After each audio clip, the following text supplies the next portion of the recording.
Assalamualaikum warahmatullahi wabarakatuh. Perkenalkan, saya Iis Sulanasari, NIM 21020160087 dari kelas HKI B1. Di sini saya akan menjelaskan sedikit tentang sejarah kodifikasi hadis. Yang pertama yaitu pengertian kodifikasi hadis. Kodifikasi atau tadwin berarti mengumpulkan, menghimpun, atau membukukan.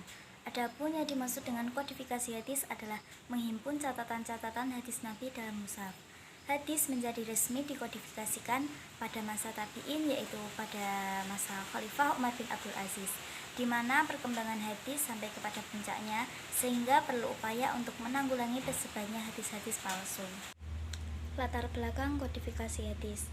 Pembukuan hadis dimulai pada akhir abad pertama Hijriah dan selesai pada pertengahan abad ketiga Hijriah. Pada saat itu belum memiliki motif yang kuat dalam membukukan hadis karena hafalannya yang terkenal kuat. Lambat laun, orang yang bisa belajar hadis semakin berkurang. Hal tersebut yang menjadi salah satu pendorong dalam pengkodifikasi hadis. Dalam hal ini tidak lepas dari adanya dorongan pembukuan hadis oleh Khalifah Umar ibnu Abdul Aziz yang wafat pada tahun 102 Hijriah dari Bani Umayyah. Untuk mengambil tindakan guna menyelamatkan hadis dari kemusnahan dan pemalsuan, pada waktu itu Umar ibnu Abdul Aziz, Khalifah ke-8 Bani Umayyah yang naik tahta pada tahun 99 Hijriah, beliau dikenal sebagai orang yang adil dan warak, bahkan sebagian ulama menyebutkan dia Khulafaur Rasyidin yang kelima.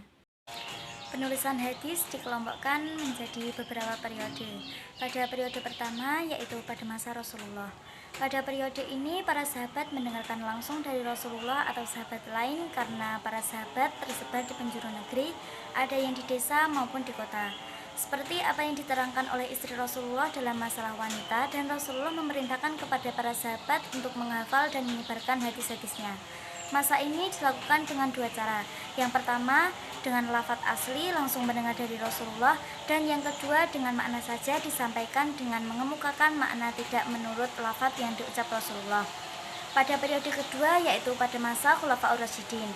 Pada masa pemerintahan Abu Bakar dan Umar bin Khattab, pengembangan hadis tidak begitu pesat, disebabkan karena kebijakan kedua khalifah dalam masalah hadis. Bahkan Khalifah Umar dengan tegas melarang memperbanyak periwayatan hadis agar Al-Quran terpelihara kemurniannya dan umat Islam memfokuskan diri dalam pengkajian Al-Quran dan penyebarannya.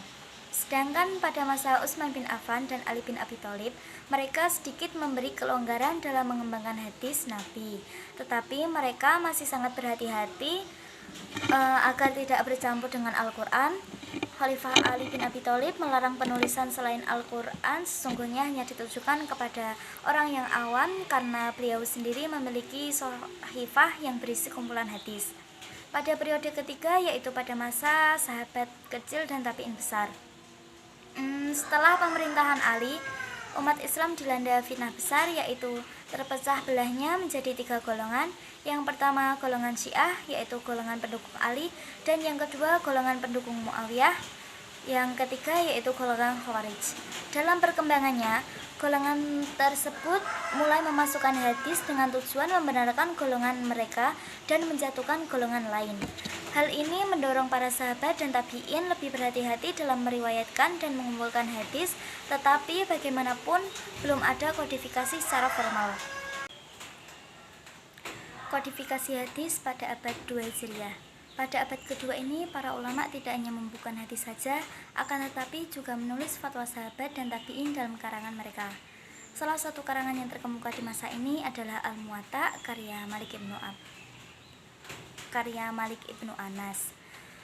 Abad kedua ini juga diwarnai dengan meluasnya pemalsuan hadis yang telah ada semenjak Khalifah Ali bin Abi Thalib, dan menggugah para ulama untuk mempelajari keadaan para periwayat hadis. Hal ini juga ada sejak abad pertama, namun pada abad kedua ini kegiatan mencari keterangan perawi semakin diintensifkan. Kodifikasi hadis pada abad 3 Hijriah. Di abad ini terjadi pemisahan antara hadis Rasulullah dengan fatwa sahabat atau tabi'in dalam pembukuannya. Dan tepat pada masa Bani Abbasiyah, yakni Khalifah Al-Ma'mun sampai Muqtadir pada tahun 201 sampai 300 Hijriah, Pada penghujung abad kedua dan awal abad ketiga ini juga banyak ulama yang menulis kitab-kitab. Di antara tulisan yang terkemuka di abad ini adalah Musnad Imam Ahmad Ibnu Hambal, karena musnadnya paling lengkap dan paling luas cakupannya.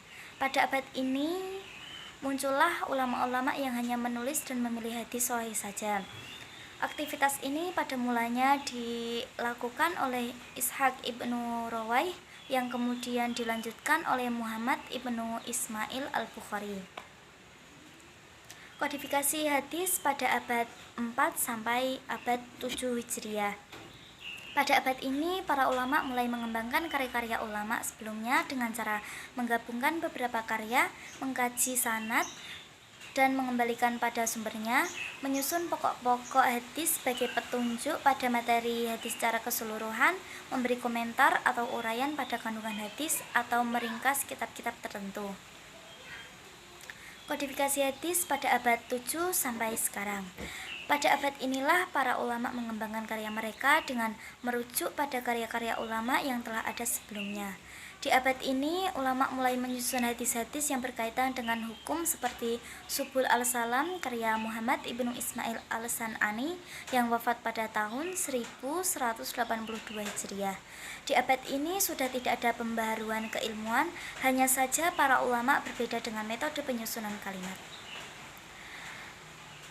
Di abad ini sudah tidak ada pembaharuan keilmuan, hanya saja para ulama berbeda dengan metode penyusunan kitabnya. Keistimewaan masa kodifikasi hadis. Yang pertama, hadis abad kedua Hijriah. Pada periode ini dikenal dengan musannaf. Hadis-hadis Nabi mulai ditulis dan dikumpulkan secara resmi. Kitab yang masyhur pada saat itu adalah Al-Muwatta oleh Malik bin Anas Al-Madani. Karakteristik pada kitab Al-Muwatta ini yaitu ada 3 persoalan. Yang pertama, penyusunan hadis. Yang kedua, isi kandungan dalam kitab. Dan yang ketiga, kualitas hadis dalam kitab. Yang kedua, hadis abad ketiga Hijriah. Berlangsungan pada masa pemerintahan Khalifah Al-Ma'mun sampai pada awal pemerintahan Khalifah Al-Muqtadir dari kekhalifahan dinasti Abbasiyah. Pada abad ketiga ini disebut dengan periode musnad dengan tidak memperhatikan kelemahannya. Yang ketiga yaitu hadis abad keempat Hijriah. Pada masa Khalifah Al-Muqtadir sampai Khalifah Al-Mu'tasim, kitab-kitab yang masyhur hasil karya ulama abad keempat antara lain yaitu Mu'jam Al-Kabir dan Mu'jam Al-Awsat. Yang keempat yaitu hadis abad kelima Hijriah. Pada abad kelima dan seterusnya ditujukan untuk mengklasifikasikan hadis dengan menghimpun hadis-hadis, yaitu pertama Sunan Al-Kubra karya Abu Bakar Ahmad bin Husain Ali Al-Baihaqi pada tahun 384 sampai 458 Hijriah. Yang kedua, Muntaqa Al-Akhbar, dan yang terakhir yaitu Nailu Al-Autar karya Muhammad bin Ali. Sekian dari saya. Apabila ada tutur kata yang kurang berkenan, saya mohon maaf yang sebesar-besarnya. Wabillahi taufiq wal hidayah wa ridha wal inayah. Wassalamualaikum warahmatullahi wabarakatuh.